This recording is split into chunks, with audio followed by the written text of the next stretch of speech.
اعوذ باللہ من الشیطان الرجیم بسم اللہ الرحمن الرحیم۔ السلام علیکم۔ درس کربلا۔ آج کا ہمارا ٹاپک ہے عمرو بن جنادہ بن کعب انصاری سلام اللہ علیہ۔ دوستوں، میدان نصرت میں امام مظلوم علیہ الصلوۃ والسلام کے دوسرے معصوم ناصر جناب جنادہ بن کعب انصاری کے بیٹے جناب عمرو ابن جنادہ انصاری سلام اللہ علیہ ہیں، اور ان دونوں باپ بیٹے پر زیارت ناحیہ مقدسہ میں ہمارے شہنشاہ زمانہ حضرت اللہ فرج شریف نے سلام فرمایا ہے۔ یہاں جناب جنابہ بن کعب انصاری سلام اللہ علیہ کی شہادت کے واقعات بیان کروں گا تو بات طویل ہو جائے گی۔ یہاں یہ عرض کرنا چاہتا ہوں کہ جب جناب جنادہ بن کعب سلام اللہ علیہ شہید ہو گئے تو کریم کربلا علیہ السلام نے دیکھا کہ خیام کی طرف سے ایک معصوم بچہ باہر آ رہا ہے، جس کی عمر اتنی ہے کہ جو تلوار اس نے کمر کے ساتھ باندھ رکھی ہے اس کی لکیر زمین پر کھینچی چلی جا رہی ہے۔ وہ بڑی تیزی سے میدان کی طرف بڑھتا چلا جا رہا تھا۔ کریم کربلا علیہ السلام نے بڑھ کر اس کا رستہ روکا۔ اس معصوم نے دیکھا کہ شہنشاہ کربلا علیہ السلام رستہ روک رہے ہیں، تو اس نے پہلو سے بچ کر نکلنے کی کوشش کی تو آپ نے باہیں پھیلا کر اسے پکڑ لیا اور فرمایا، بیٹا تم کہاں جا رہے ہو؟ اس نے عرض کیا، میں آپ کی نصرت کے لیے آپ کے دشمنوں سے جنگ کرنے جا رہا ہوں۔ آپ نے اسے اٹھایا، سینے سے لگایا اور فرمایا، بیٹا تمہاری والدہ ماجدہ بیوہ ہو چلی ہیں، تم اس کی پیروی کا اساؤ، تم واپس چلے جاؤ، تمہاری والدہ تمہارا رستہ دیکھ رہی ہیں۔ اس وقت اس بچے نے معصومیت سے جواب دیا کہ تلوار میری کمر کے ساتھ تو میری والدہ نے باندھی ہے، اور انہوں نے ہی مجھے جنگی لباس پہنا کر آپ کا ناصر بنا کر بھیجا ہے۔ اس وقت جناب جنادہ بن کعب انصاری کے خیمے کا پردہ اٹھا اور اس بچے کی والدہ جناب بحریہ بنت مسعود خزرجی سلام اللہ علیہ نے آواز دی، شہنشاہ آقا، آپ اسے مت روکیں، میں نے اسے خود بھیجا ہے۔ آپ نے فرمایا، تم تو جانتی ہو کہ یہ معصوم بچہ ہے اور معصوم بچوں پر جہاد ساقط ہوتا ہے، اور یہ بھی جانتی ہو کہ یہ جنگ بھی نہیں کر سکتا۔ یہ سن کر اس مقدس مستور نے عرض کیا، آقا یہ کسی کی جان نہیں لے سکتا، اپنی جان تو قربان کر سکتا ہے، میرے لیے یہی فخر کافی ہوگا۔ جناب جنادہ بن کعب انصاری نے شہنشاہ کربلا علیہ السلام کی شان میں قصیدہ لکھا تھا جو اس معصوم بچے کو یاد تھا۔ جب یہ جہاد پر جانے لگا تو اس کی والدہ سلام اللہ علیہ نے اس معصوم سے کہا کہ جب میدان میں جانا تو بطور رجز اس قصیدے کو پڑھنا۔ یہ بچہ میدان میں پہنچا تو اس نے تلوار نکالی اور لشکر شام کے سامنے بطور رجز قصیدہ پڑھنا شروع کیا۔ سارے میدان میں معصوم بچے کی دل نواز آواز رس کھولنے لگی۔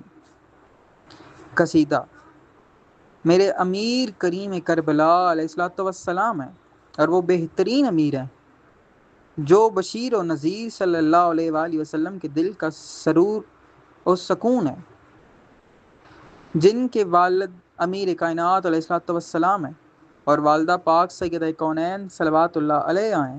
ان کی مثل و نظیر کون ہو سکتا ہے؟ ان کا رخ انور آفتاب عالم تاب کی طرح نورانی ہے، اور مثل بدر منیر رسول اکرام صلی اللہ علیہ وآلہ وسلم کی آنکھوں کی ٹھنڈک ہیں۔ یہ معصوم بھلا کیا جنگ کر سکتا تھا؟ مقصد تو شہادت عظمیٰ کا حصول تھا اور والدہ سلام اللہ علیہ کی سرخروئی تھا، اور آنے والی نسلوں کو اپنے ولی العصر علیہ السلام کی نصرت کا درس دینا بھی مقصود تھا۔ جب یہ معصوم رجز اشعار پڑھ رہا تھا تو پورے میدان پر سکتہ طاری تھا کہ اس وقت مالک بن نصر ملعون میدان کی طرف سے نکلا، اور اس نے دیکھا کہ ماں سلام اللہ علیہ سامنے کھڑی اس بچے کو دیکھ رہی ہے۔ اس ملعون نے کوئی ترس نہیں کیا اور اس معصوم پر وار کیا۔ معصوم جسم زمین پر تڑپنے لگا۔ پھر اس ملعون نے معصوم کا سر جدا کر کے اس کی والدہ ماجدہ سلام اللہ علیہ کی طرف اچھالا۔ اس مقدس مستور نے اپنے لال کا سر اپنی گود میں وصول کیا اور اسے بہت پیار کیا اور کہا، شاباش میرے لائق بیٹے، تو نے میرا دل ٹھنڈا کیا ہے، مجھے ملکہ عالمین صلوات اللہ علیہ کے سامنے سرخرو کیا ہے۔ تھوڑی دیر اپنے لال کے رخساروں کو بوسے دیتی رہی، دعا کرتی رہی۔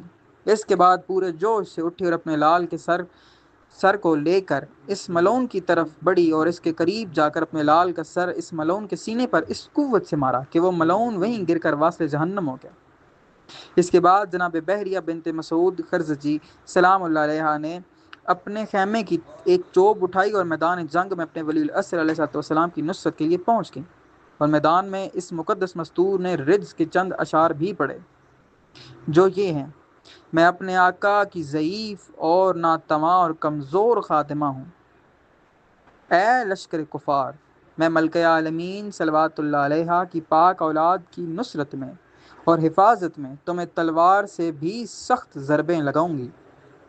یہ دیکھ کر یکے بعد دیگر دو ملعون ان کے سامنے آئے تو انہوں نے چوب خیام سے ایک ایک کر کے ان دونوں کو واصل جہنم کیا۔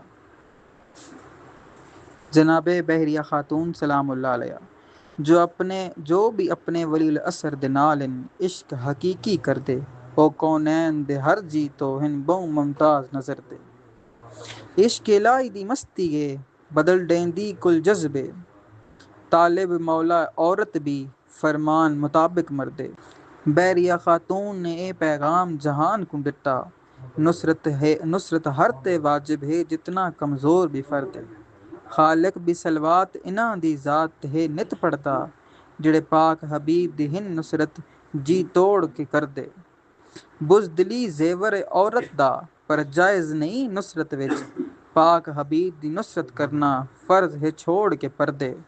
جعفر ہن انہاں دیاں محنتاں کوں رنگ خالق لاوے، جعفر انہاں دیاں محنتاں کوں رنگ خالق لاوے۔ حسن دا جانی آن وسے گھر ہن پیو اکبر دے، حسن دا جانی آن وساوے گھر پیو ہن اکبر دے۔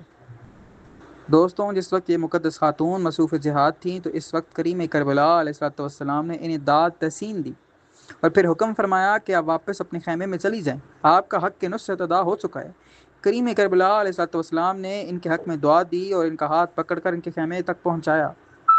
دوستوں، ان واقعات میں ہمارے لیے بہت سے درس ہیں۔ ایک تو یہ درس ہے کہ ضعیف افراد کے لیے اپنے ولی العصر علیہ السلام کی نصرت کے لیے ضعیف ہی کوئی معقول عذر نہیں ہے۔ یہ بھی ہے کہ اپنے ولی العصر علیہ السلام کی نصرت کے لیے کم سنی بھی کوئی معقول و جائز عذر نہیں ہے، بلکہ جو دشمن کی جان نہیں لے سکتا وہ جان دے تو سکتا ہے۔ یہ بھی ہے کہ اپنے ولی العصر علیہ السلام کی نصرت میں ماؤں کو اپنے بچوں تک کو قربان کرنا اور بعین شوق و عشق و رغبت قربانی کرنا لازم ہے، اور یہی یک کہ ولی العصر علیہ السلام کا تقاضا ہوتا ہے۔ اپنے ولی العصر علیہ السلام کی نصرت و حفاظت کا معاملہ ہو تو پھر عورت مسکوت الجہاد ہونے کے باوجود جہاد کرے تو ولی العصر علیہ السلام اسے دعا فرماتے ہیں، اور یہ خلاف شرع کام شمار نہیں ہوتا، جیسا کہ صاحب اصحاب یمین نے اسی واقعے کو نقل کرنے کے بعد لکھا ہے کہ اس واقعے سے معلوم ہوتا ہے کہ واقعہ کربلا ایک تشریع خاص کے ماتحت تھا، یعنی ایک مخصوص شریعت کے ماتحت تھا۔ دوستوں، آج کا ہمارا ٹاپک یہیں پہ ختم ہوتا ہے۔ نیکسٹ ٹاپک کے لیے مجھے اجازت دیجیے، تب تک کے لیے اللہ حافظ۔ یا رب محمد وآل محمد صلی علی محمد وآل محمد وعجل فرج آل محمد۔ اور آخر میں شکریہ ادا کروں گا اپنے مرشد کریم سرکار السید محمد جعفر الزمان نقوی بخاری دامت اللہ تعالیٰ کا کہ یہ مضمون میں نے ان کی کتاب انتصار ولایت عصر سے پیش کیا ہے۔ یا رب محمد وآل محمد صلی علی محمد وآل محمد وعجل فرج آل محمد الجل الجل یا ولی المظلومین اجل اللہ فرج الشریف۔